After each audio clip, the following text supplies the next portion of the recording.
Subscribe করুন সরকারি কর্মচারী চ্যানেলটিকে এবং পাশের বেল আইকনটিকে প্রেস করুন চাকরির খবর এবং বিভিন্ন ইম্পর্টেন্ট নিউজ সম্পর্কে সবসময় সবার আগে আপডেট পাওয়ার জন্য। যদি আপনি ভারতবর্ষের নাগরিক হয়ে থাকেন তাহলে আপনাদের জন্য দারুণ সুখবর। আপনারা দাম কমতে চলেছে নিত্য প্রয়োজনীয় প্রচুর জিনিসের। সেক্ষেত্রে এসির থেকে শুরু করে আমরা যে নিত্য প্রয়োজনীয় খাবার দাবার খাই, রান্নার তেল থেকে শুরু করে রান্নার গ্যাস, সমস্ত কিছুর দাম এবার কমতে চলেছে। কিন্তু সেই সঙ্গে কিন্তু কয়েকটি জিনিসের দাম বাড়তেও চলেছে। প্রধানমন্ত্রী নরেন্দ্র মোদী কিন্তু এমনই বড়সড় একটা ঘোষণা করেছেন এবং ইতিমধ্যে কিন্তু এই ব্যাপারে কাজও শুরু হয়ে গেছে। তো কবে থেকে নতুন দাম কার্যকর হবে এবং কোন কোন জিনিসের দাম কমবে চলুন জেনে নিই। তবে তার পূর্বে আপনি কি চান যে জিনিসপত্রের দাম কমুক নাকি না চান, অবশ্যই কমেন্ট বক্সে জানাবেন। পণ্য এবং পরিষেবা কর অর্থাৎ জিএসটি সরলীকরণের পথে নেমেছে এবার কেন্দ্র সরকার। ৭৯তম স্বাধীনতা দিবসে লালকেল্লা থেকে কর থেকে স্বাধীনতার ইঙ্গিত দিয়েছেন প্রধানমন্ত্রী নরেন্দ্র মোদী। সরলীকৃত জিএসটি ব্যবস্থা যে নতুন প্রজন্মের জন্য একটা বড় উপহার হতে চলেছে সেই কথাও শোনা গিয়েছে তার বার্তাতে। কিন্তু সরলীকৃত যে জিএসটি সেটা ঠিক কেমন দেখতে হবে? বর্তমানে দেশে বিক্রি হওয়া পণ্যগুলি ৫%, ১২%, ১৮% এবং ২৮%, অর্থাৎ বর্তমানে ৪টি জিএসটি স্ল্যাব রয়েছে। পিটিআই সূত্রে খবর যে এই ৪টি কাঠামোর ২টি কাঠামো বর্তমানে থাকবে। একটা হচ্ছে ১২% এবং ২৮%কে স্ল্যাবকে সরিয়ে দেওয়ার কথা ভাবছে কেন্দ্র সরকার, এবং দুটো স্ল্যাব থাকবে। একটা থাকবে ৫% এবং আরেকটা থাকবে ২৮%। অর্থাৎ যেই সমস্ত দ্রব্যগুলো ২৮% স্ল্যাবের মধ্যে বর্তমানে রয়েছে সেগুলো ১৮% স্ল্যাবে আসবে, এবং যেগুলো বর্তমানে ১২% স্ল্যাবে রয়েছে সেগুলো ৫%-এ আসবে। অর্থাৎ প্রায় 10% থেকে 7% পর্যন্ত দাম কমতে চলেছে প্রায় প্রত্যেকটি জিনিসে।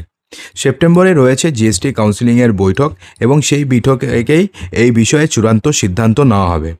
এবিপি লাইভের একটি প্রতিবেদন অনুযায়ী ১২% এবং ২৮% কাঠামো ভেঙে ফেলা হলে সেই কাঠামোর আওতায় থাকা পণ্যগুলো চলে আসবে তার নিচের কাঠামোতে। অর্থাৎ যে সমস্ত পণ্যগুলো ১২% ট্যাক্সের বা জিএসটির আন্ডারে ছিল সেগুলো নেমে আসবে ৫%, অর্থাৎ ডাইরেক্ট 7% দাম কমে যাবে। এবং ২৮%-এর যে পণ্যগুলো রয়েছে অর্থাৎ ডাইরেক্ট 7% থেকে, এবং যেই সমস্ত জিনিসে বর্তমানে ২৮% জিএসটি রয়েছে সেই সমস্ত জিনিসের জিএসটি ২৮% থেকে কমে ডাইরেক্ট ১৮% হয়ে যাবে। অর্থাৎ ডাইরেক্ট 10%-এর দাম কমে যাবে। অর্থাৎ ধরুন কোনো জিনিসের দাম যদি বর্তমানে ২০০ টাকা হয় সেটার দাম কমে একদম ১৮০ টাকা হয়ে যাবে। ডাইরেক্ট স্ল্যাব পরিবর্তন, অর্থাৎ ডাইরেক্ট সেটি কমে ১৮০ টাকা হয়ে যাবে। তো সস্তা হতে চলেছে কোন পণ্যগুলো? তো এক্ষেত্রে বলা হয়েছে যে যদি এই কাঠামোতে পরিবর্তন হয় এবং চূড়ান্ত সিদ্ধান্ত যদি গৃহীত হয় তাহলে দাম কমবে চুলে মাখার তেল, মাজন, সাবান, যে কোনো রকমের প্রক্রিয়াজাত খাদ্য, ফ্রোজেন সবজি, কনডেন্সড মিল্কের দাম কমবে, কম্পিউটারের দাম কমবে, mobile, geyser, cycle, cooker, vacuum cleaner, কৃষি সংক্রান্ত মেশিনের মতন সামগ্রীগুলিতে যেগুলোতে এতদিন পর্যন্ত ১২% জিএসটি ছিল সেটা একবারে কমে ৫% হয়ে যাবে। অর্থাৎ এই সমস্ত জিনিসের দাম প্রচুর হারে কমতে চলেছে।